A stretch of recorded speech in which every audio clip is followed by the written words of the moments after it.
Le point d'orgue de la visite de cette ville est l'amphithéâtre romain, le type d'édifice le plus important et le mieux conservé en Suisse. Aventicum était la capitale des Helvètes et comptait à l'époque 20 000 habitants. Il y a 2000 ans, les habitants avaient coutume de se divertir au quotidien non seulement en assistant à des combats de gladiateurs dans l'amphithéâtre, mais encore en passant des moments de bien-être et de détente dans les thermes publics.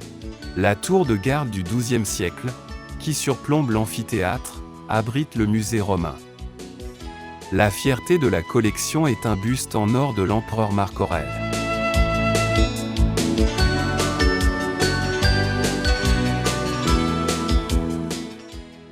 Le château d'Avenches, qui remonte au XIIIe siècle, se distingue par sa façade rénovée dans le style Renaissance, l'un des plus beaux témoignages de cette architecture en Suisse. Aujourd'hui, il abrite des bureaux, un théâtre, une galerie d'art et une bibliothèque.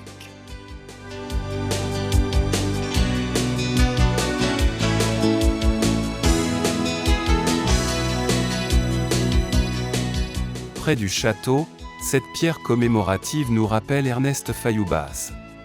Celui-ci était un jeune pionnier de l'aviation vers 1900. En 1910, Fayloubaz a été le premier à effectuer un vol de 6 minutes entre Avenches et Payerne avec un avion de fabrication suisse. En raison de son jeune âge, on l'appelait « le gamin volant ». L'église réformée Sainte-Marie-Madeleine a été construite à la fin du XIe siècle au centre de la vieille ville. Plus tard, elle a été complètement rénovée, toutefois, il ne reste de la construction d'origine que l'abside romane.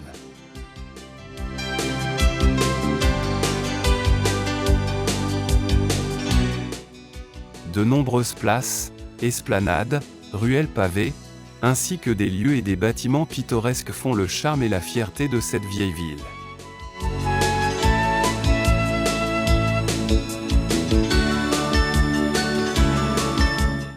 La Grand-Rue, rue principale, est bordée de nombreuses maisons bourgeoises et patriciennes de style gothique tardif. On peut citer ici l'hôtel de ville à 3 étages abritant l'administration communale, ainsi que l'hôtel de la Couronne.